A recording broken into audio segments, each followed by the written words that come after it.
What's up, guys? Welcome back to the channel, boys. Nice. We have sweaty stream. You know that is. Wait, it's a pickaxe. Wait, this is the Xbox skin. Oh, this guy's using the Xbox skin. Oh my god, this guy's a bot.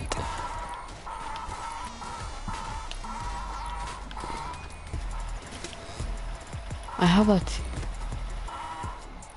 Dang.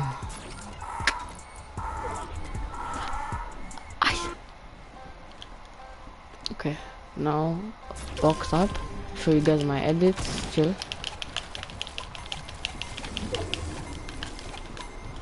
I love that movement. Okay, so you didn't.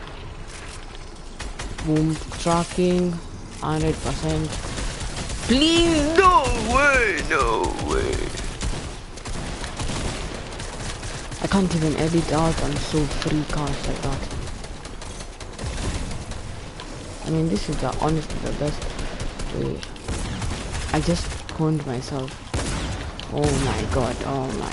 This is the most hectic thing I've ever seen. I have to go dead zone.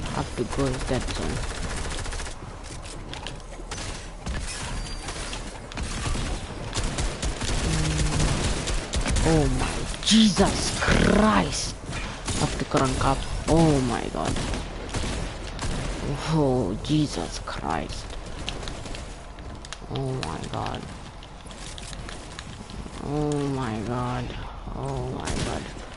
Come on, just let me farm this tree for more extra mods. Nice. Don't have zone is actually. Go like this. There's someone bottom. Do I go? I'm gonna go bottom. Yeah, I'm gonna take this hill ball, cause it might come in handy.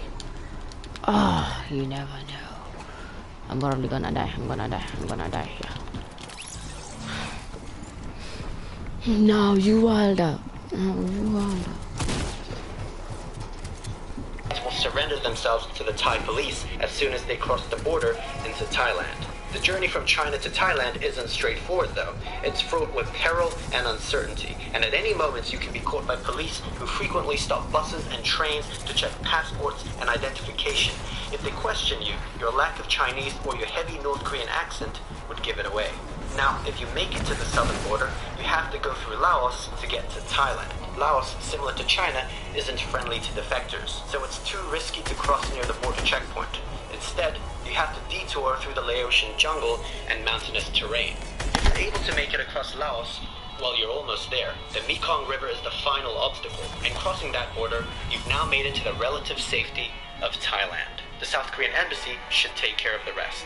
Now, more treacherous than Asia's underground railroad may be escaping through the Gobi Desert to Mongolia. The Gobi Desert is a vast, barren region in northern China and southern Mongolia, known for its dunes, mountains, and temperature extremes, with the occasional roaming snow leopards, bears. Okay. But look. Okay.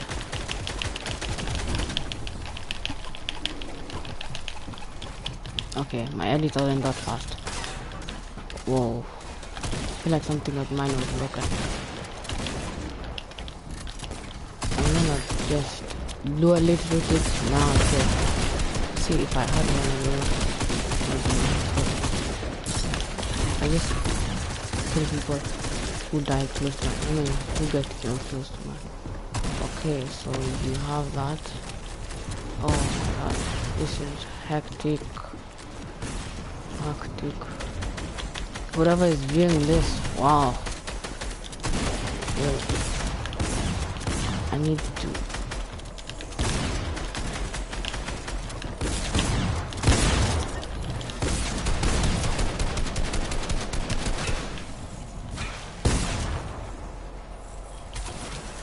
This, my height is way too high.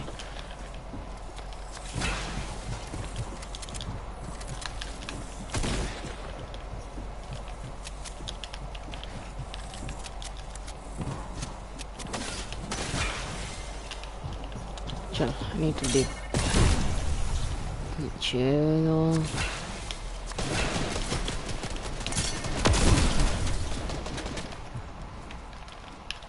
Okay, I have to heal. Heal.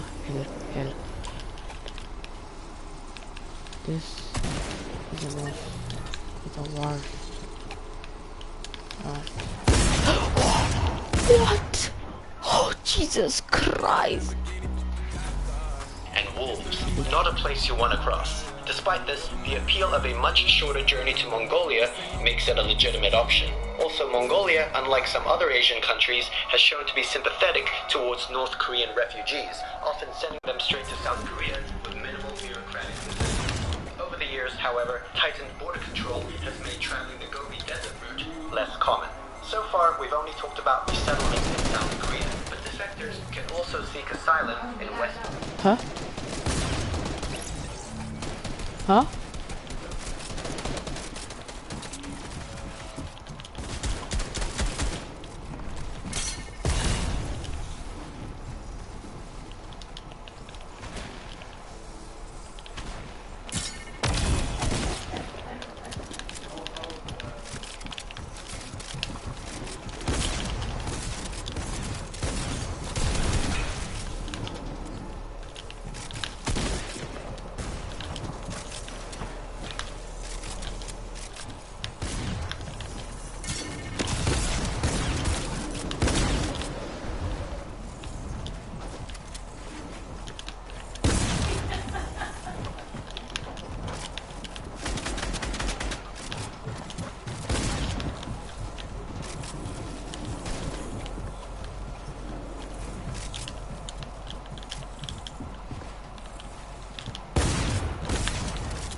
Western countries, maybe through foreign embassies, the UNHCR, NGOs, or physically making the arduous trek to a country's border and tapping on the shoulder of a border guard.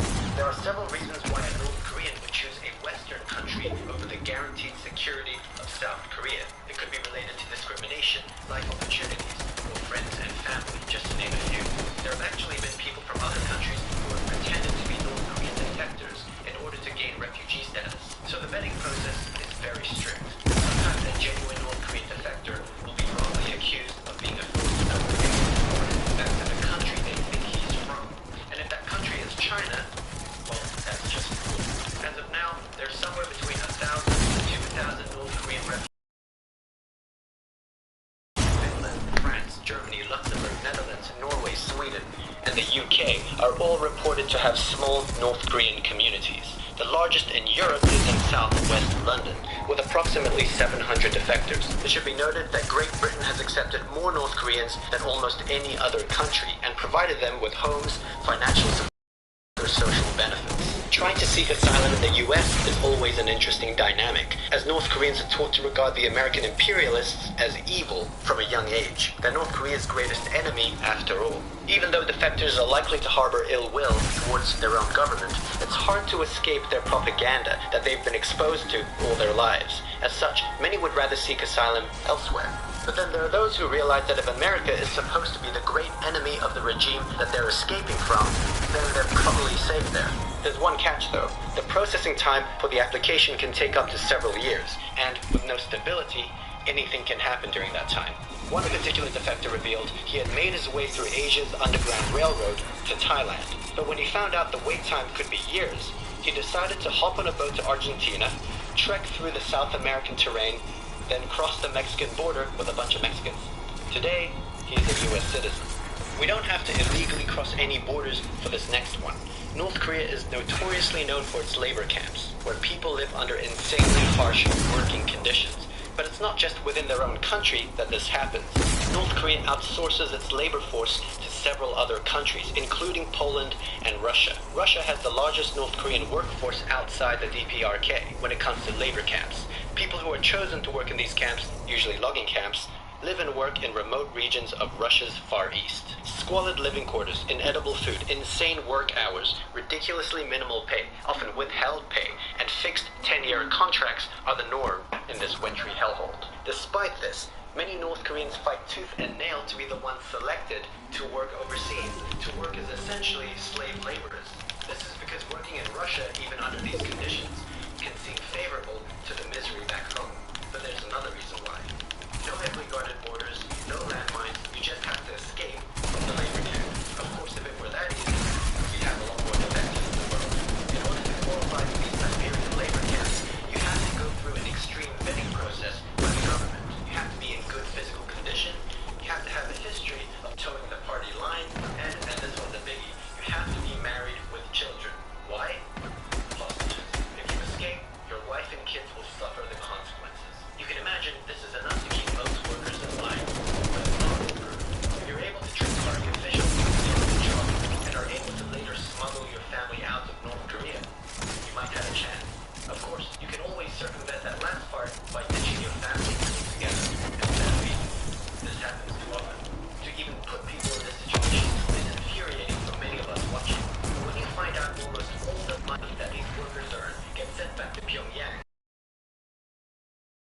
Jong-un's life of luxury is too much. Finally, we get to the one that's different from all the rest.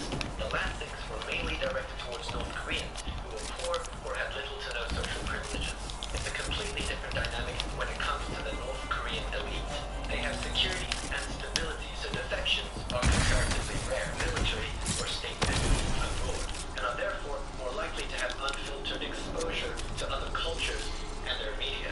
This exposure is still heavily restricted by the government and oftentimes illegal. But having money grants you access to one way or another, and once your eyes are open to how the rest of the world lives, there may be no going back, especially for the emerging generation who are filled with unmatched ambition and drive. If you're of Pyongyang's elite and have decided to defect, it is so much easier. You have the funds to pay escape brokers to smuggle you out of the country. If you're caught by border security, you can bribe your way out. You can afford fake South Korean passports and IDs, so even if you're stopped by, say, Chinese police, you wouldn't look the part of an impoverished defector, especially with your blinged out appearance. You can also pay for flights instead of making your way through Asia's underground railroad or the Gobi Desert. Even better if you're a student who has the rare opportunity to travel or study overseas. Maybe you're an exchange student in Europe or representing North Korea in some sort of an international competition. This makes escaping a lot more straightforward. Of course, delegations traveling overseas are always kept on a tight leash, so you would still have to be extremely careful. Don't get your family back home would also likely suffer if you escape. So it's never that easy. If you're a North Korean diplomat who is stationed overseas, it's physically quite easy to escape. But as a result, it's policy to have to leave your children behind in Pyongyang when you are dispatched abroad. Once again, hostages. Fortunately for Tae Young-ho, North Korea's former deputy ambassador to Britain, he managed to convince the state to allow him to take his children and wife to London. Being a high-ranking member of the regime, he was granted this privilege. With nothing holding him back, he was now able to defect to South Korea with his whole family. Tae is the highest profile North Korean defection in recent times and was a huge blow to the DPRK. After his escape, North Korean state media did what they always do.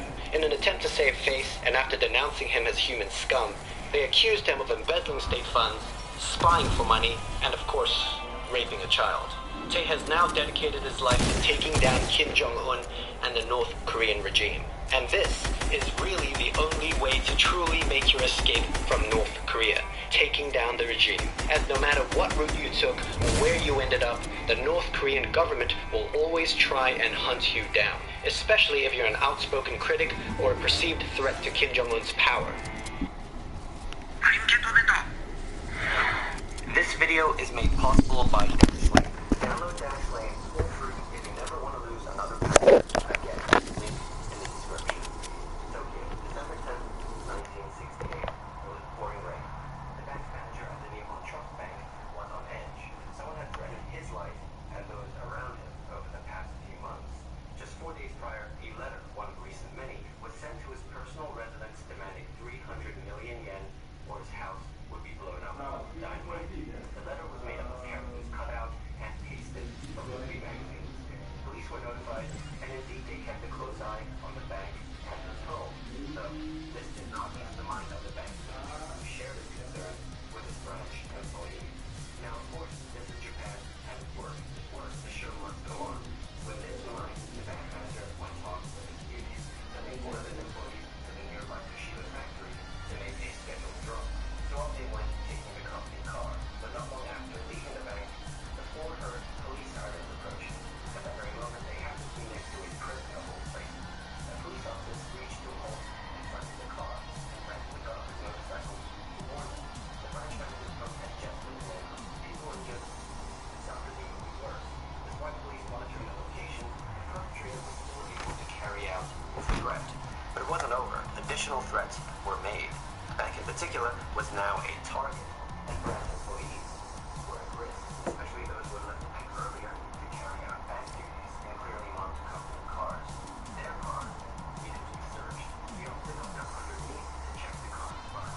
Before he could do a proper search, an employee started noticing smoking flames emerging from the vehicle. During the course of the mounting smoke, the officer desperately tried to roll into the mountain away. Everyone ran as fast as they could, safely retreating to the mouth of the prison floor. They waited, counting their the exploding. Then with minutes of light, they were rushed and realized the company car was gone.